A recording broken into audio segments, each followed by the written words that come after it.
Hey guys, Luke Johns here from Fisherman's Warehouse. Joining me today is probably the best Delta Pro we've seen in quite a while. Wow. I'm going to say it straight up. We got Ken Mall with us. Dang. So, and guess what we're talking about? The Delta. So this one's going to be a great video. We're going to go over everything you guys need to catch fish in summertime on the California Delta. And of course, a lot of this will translate over to other lakes, but we're keeping it, you know, Delta specific to the Delta. Okay. So, you know, I'm going to let you start it off, and then we'll kind of go back and forth and build off each other, and let's see.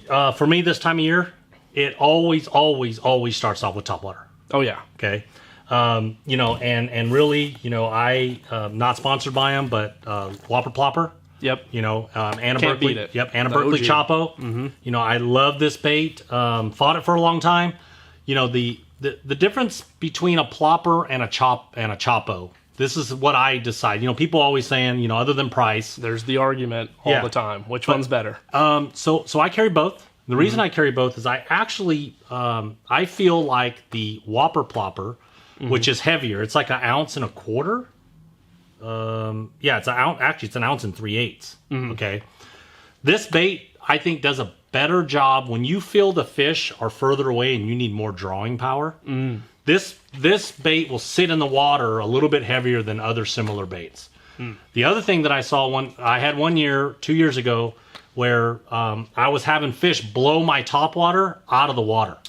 Oh, okay. Okay. So too light and it's going too far. That's what happened. Okay. So then I ended up tying a Whopper Plopper on, and when they went to blow the bait out because of the heavier, because it sat in the water deeper, they actually got it as opposed to blowing it out of the water. Perfect. Okay, so it's always a situation for certain things. But for me, it's like I said, it's Topwater and it's pace. I always talk about pace of Topwaters. So I always start off with fast stuff. Yeah. Okay. Yeah, you're a power fisherman at heart, so. And if the fish are going to eat something that I can throw fast, I'm going to cover more water, right? Yep. And I should get more bites. Now, if the fish tell me that day that they don't want to chase something fast, then I start slowing down. Okay. So again, for me, it's a Chapo or a Plopper, and then, you know, I mean, I've been throwing a double buzz like before it was even fun.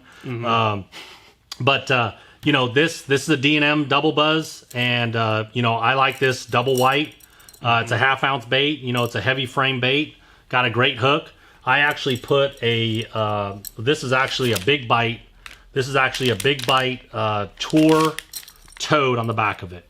Nice. So, you know, a lot of people like to use you know, other toads, like a Zoom horny toad is a staple. Of course. The reason I like the Tour toad is because it's a little bit more aggressive than say a horny toad is. Both are great. I use both, but a lot of times I like to use this because when you slow a bait down, these little flappers will actually be a little more aggressive, and it's a little more swimming action as opposed to just having a trailer on the back. Nice. You know, so that's where it starts with me.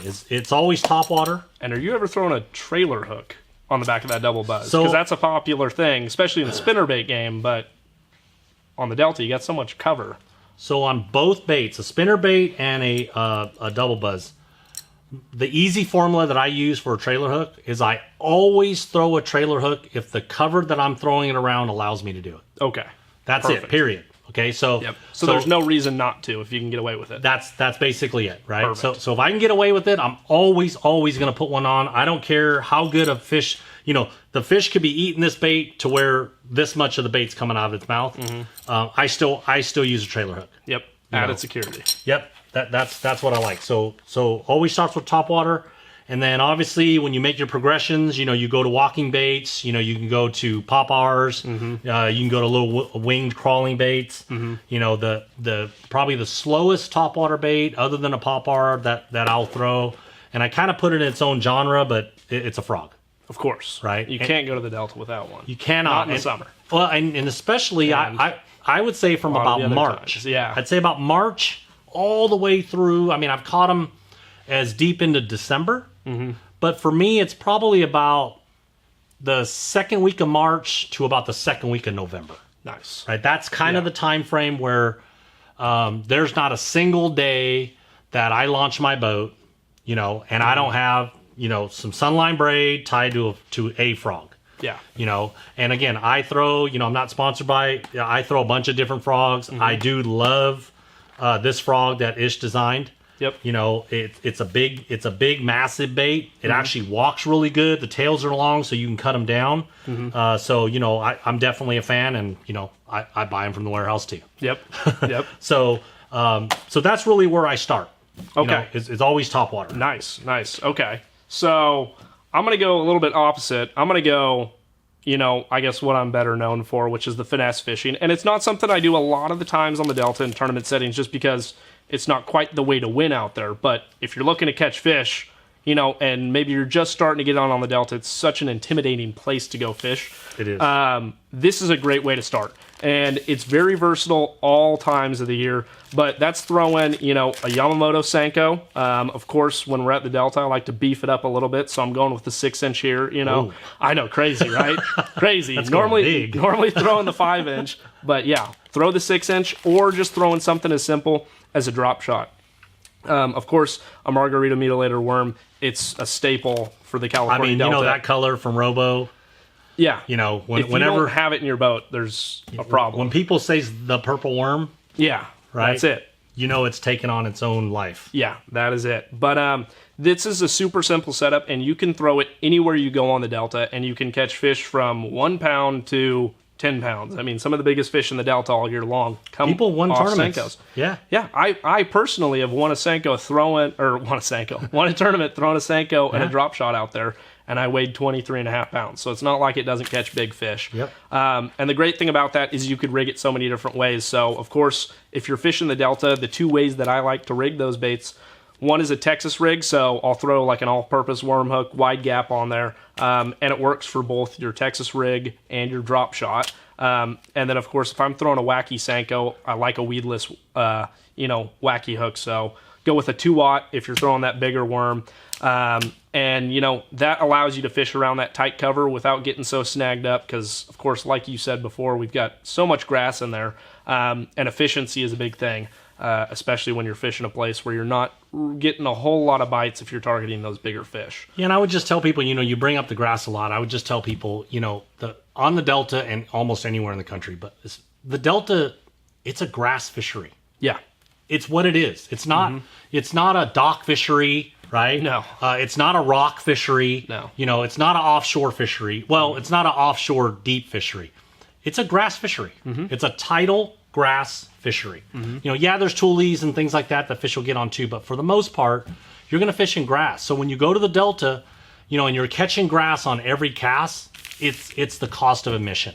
You can't not let that get you frustrated. You can't not let picking grass off of your hooks getting you frustrated. Yeah. Those big bass live in the grass. Yep.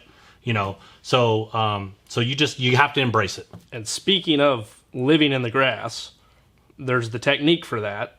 So we've got the punching set up. I know we both got punching stuff, but I'm going to let you start, and then I'll just throw a little piece on the top of there, you know. Yeah, so, you know, I'm not going to get into, standard punching setups and things like that, but obviously, you know... covered in one of our recent videos by Ish. I think Ish did one, right? Check that out if you want the details on it. So look in the library for that. You know, I mean, Ish is one of the best in the world at doing that. But for me, you know, punching, it really comes down to profile, right? I want to keep this so simple and not get into, you know, this, that, and the other. I have so many people that jump into my boat, and I'm on a punch bite, and they're like, what should I tie on? What bait should I tie on? What color should I tie on? Right? Yep. And they're co-anglers, and they're asking me. And my answer to them, and they might get frustrated, my answer to them, number one thing, okay, tie on whatever color you have the most confidence in. That is my answer, okay? Yeah. Now, if you do research, the Delta is a crawl lake, okay? It's a primarily, they feed on crayfish. Yeah, do they eat bluegills? Yes. Do they eat golden shiners? Yes. Do they eat, you know, other stuff? Absolutely. Birds. Yeah, whatever. Yeah, absolutely. You know, but it primarily is a crawdad lake. You know, definitely. And the crawdads on the Delta are primarily red, right? So when people ask me, hey, I'm going to the Delta, right? I want to buy some baits. You know, what do I buy? And this is what I tell them. Okay. Always tie on what you have confidence in, right? And then I tell them this with color. throw red. That don't work, throw red. And if that doesn't work, throw red again. Right? I mean, that It's true. That's the staple deal. Okay. So when you're flipping, pitching, and punching, or anything plastic, you know, like, and I say red, but I will say this and I actually have a date in my head. From about Halloween to about April 1st, I actually throw a lot of black and blue. Yeah. Okay. So I did say red. You did hear me say that. You know, but I do have black and blue out because during those cooler months, and then especially in the winter, black and blue is one of the most staple colors anywhere you go in the nation. Yes, it is. You know, so, you know, with this, you know, this is a 4-inch Yo Mama, one of my most favorite baits. I think I posted on my social media so much. It's genuine. I have won so much money on this bait. It's been crazy. You know, so there are times that I throw black and blue during those kind of cooler winter months or just coming out of the winter. But day in and day out, you cannot go wrong with something with a little bit of red in it. Yep. You know, like this. You know, this is green pumpkin red. You know, this is is that sweet potato? No, that's flamethrower. Yep. Right. So it's got a lot of red in it. And you know, so that's what I do with punching baits. And then the other thing that I do is, this is actually right out of my boat. It's a big bite. They sell them in bulk packs. The warehouse doesn't have them, but the warehouse does have the baits. But this is a spicy purple in a college crawl. And you'll notice, like, I'll put it next to this 4-inch swim on. Right. So what you'll notice is it's a lot smaller. It's almost the same color on one side. Okay. Yep. But the bait overall is a lot smaller. See how much longer that is. Oh yeah. And then the other side of it, it's got some purple in it. So I really love this. You know, Alex Klein actually won the Pro-Am last year. He actually beat me. You taught him too much. You know, he had to do the work too. So yeah. But what I want to talk about finally with the punching thing is it is about a color that you prefer. You stay around red, but it's profile. Yep. The profile of the day is what really matters. I've had days where I can take this Yo Mama, a big full-size beaver type of bait, and I can just go down the bank, put the trolling motor on 3 or 4, and they're just biting. Yep. Okay? I love those days. Yep. You know, you throw in there, your bait falls 3 feet, your line jumps a country mile, and you hit them, and they got it deep in their gullet.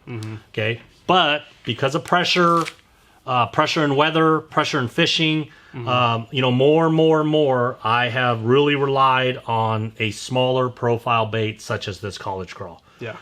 So again, to me, it's always about profile. People say, oh, well, the bait's falling so far, so quick past them, they don't even see the bait anyways. Well, then how do you explain that when I put a smaller bait on, I get more bites? Yeah, exactly. You know, exactly. so that's really, for me, for punching, I keep it really that simple. Wow. That's surprisingly more simple than I thought. So, anyways, you covered that extremely well. So I'm going to move on to the next bait, which is, of course, another staple for the Delta, just a ChatterBait. Of course, here at Fisherman's Warehouse, we got every single different kind of ChatterBait you could ask for. If you're looking into colors, I mean, it's almost like your throw red. Right. You could do, you know, if you got to pick one, green pumpkin probably all day, right? Yep. And then you change the trailer. Like see the difference between these two, for instance, I don't know if you like this big bite trailer or not. I actually haven't thrown it yet. Yeah, I've heard great things about it, though. But it's really a good trailer. You know, I like it. Like I said, you tie on a green pumpkin. Yep. And then you go something a little bit brighter red. Yep. And it changes the profile and the color of it. Yep. Okay.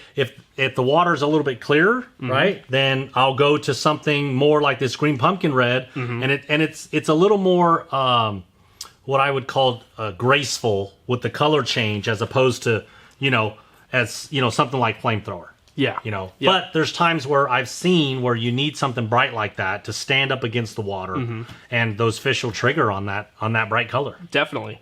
And you can even change your entire ChatterBait to something red too, correct? Absolutely, yeah. Yeah, that's super popular color for me. I know springtime, a lot of the times I've gotten some really big bites just throwing a red ChatterBait. It seems like you don't get quite as many bites on a bright color ChatterBait, but when you get a bite, I feel like I get better quality doing that. So, ChatterBait, phenomenal bait out there. Now, question too, on a chatterbait, do you throw braid or are you throwing fluoro on this thing? I do both. I'm kind of weird. I actually, on the Delta, I prefer to throw braid to a fluorocarbon leader. Okay. Okay. And the reason I do that, I use Sunline PEX8. I use it in 50-pound braid. And I'll tie it to a 20-pound like FC or shooter leader. Okay. And I'll put about a 7 or 8 foot leader on it. The reason I like that is because on the Delta, when you make a really long cast, you know, it's a grass fishery. And I've had it happen so many times before where I'll make a really long cast, you engage your reel, you start cranking, and a big one eats you.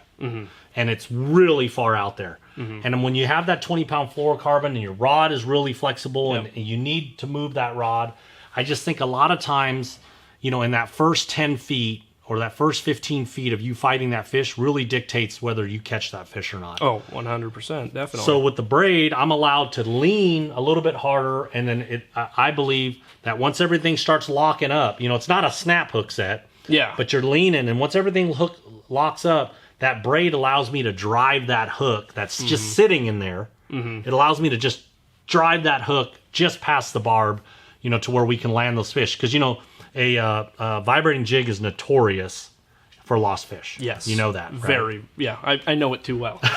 Sadly. Yeah. Sadly. So the complement to that, and actually this year has been a really good square billing year. Oh, it's you know, and crazy how good it was. Yeah, and you know, I'm with them. I love the bait. I've actually thrown it for a while. You and I've actually talked about it, you know, in previous years. And you know, it's a Bill Lewis SP57. You know, this is what it looks like. This is actually the one that I won the Western Bass Shootout. The actual bait. Yeah. I cut it off on eBay for no. You know, I actually cut it off. You know, because you know I ground this down. You know, with the hooks, and you can see all the teeth marks on it. This is Ozark crawl, and you know the Delta water has well, early this year was super muddy. Oh yeah, right. So I was throwing black and chartreuse and things like that. But as the year wore on, especially during the shootout in April, and the water cleared, this Ozark crawl, you know, it's a little translucent, had a little orange belly. I mean, this thing, it saved me. During that shootout. I mean, there was days that, you know, like on the second day, you know, I think if you read the article, you know, I had like 17 pounds in the first hour on this bait. Phenomenal. Right. Yeah. And, you know, after weighing, you know, 27 pounds the first day, it really calmed me down. Yeah. You know, so yeah, I like this. To me, these two things kind of go hand in hand. Definitely. Right. Yep. There's a time and place for when the vibe jig stands out, but then there's other times where, you know, you just got to throw a square bill and you got to pitch it around some toolies and stuff. Yeah. So I really love this. This is a great 1-2 combo. Oh yeah, phenomenal.